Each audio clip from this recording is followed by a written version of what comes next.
Lucky রুগাস cooking আপনাদের সবাইকে স্বাগত জানাচ্ছি। আজকে আপনাদের সাথে ঘরে থাকা উপকরণ দিয়ে লোভনীয় স্বাদে স্যুপ রেসিপি শেয়ার করতে যাচ্ছি। চারপাশে সবাই অসুস্থ হয়ে পড়ছে। অসুস্থ সময় কিন্তু অনেকেই লিকুইড খাবার খেতে চায়, তো তাদের জন্য এই ঘরোয়া স্যুপ রেসিপিটা শেয়ার করছি। তো এখানে আমি আদা এরকম কুচি করে নিয়েছি, রসুন কুচি করেছি, কাঁচামরিচ, আর সবজির মধ্যে ছিল আমার চিচিঙ্গা, তারপর গাজর, তো এগুলো কেটে টুকরো করে নিয়েছি।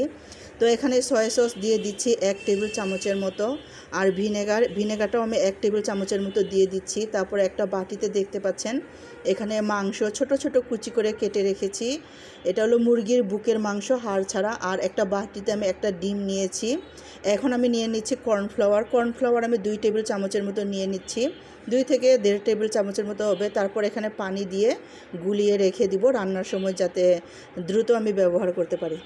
আর ডিমটা এখনও ফেটানো হয়নি, ডিমটা খুব ভালো করে ফেটিয়ে নিতে হবে। তো একটু পরে ফেটালেও হবে, তাই একটা আপাতত ফেটিয়ে নিচ্ছি না। তো সবগুলো উপকরণ রেডি করে নিয়েছি, এখন রান্নার পালা।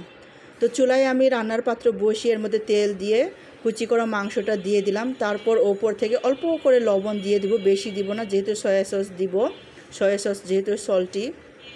তো অল্প করে লবণ দিয়ে মাংসটা একটু ভালো করে ভেজে নিচ্ছি, মাংস থেকে পানি শুকিয়ে না যাওয়া পর্যন্ত।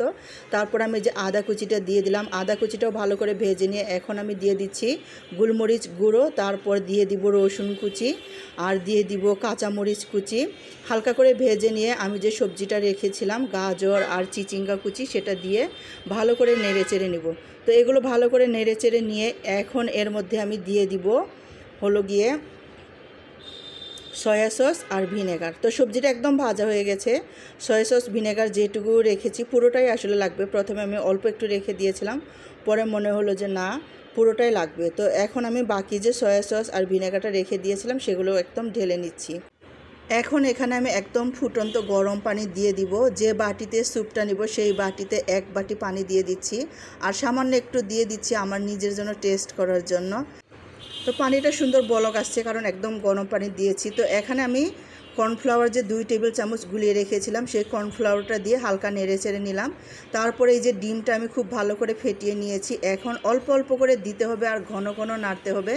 ডিমটা যেন দানা দানা না হয়, একদম যেন মিহি মিহি হয়, সেই জন্য এটা ঘন ঘন এইভাবে নেড়ে দিতে হবে। আর ফেটিয়েও নিতে হবে ভালো করে, না হলে একটু দানা থেকে যায়। তো আমার একটু ফেটানোতে সমস্যা ছিল, একটু দানা হয়েছে। তারপরেও এই স্যুপটা খেয়ে আমার মনে হয়নি যে এটা বাসায় বানিয়েছি, আমার মনে হচ্ছিল কি এটা একদম রেস্টুরেন্টের মতো।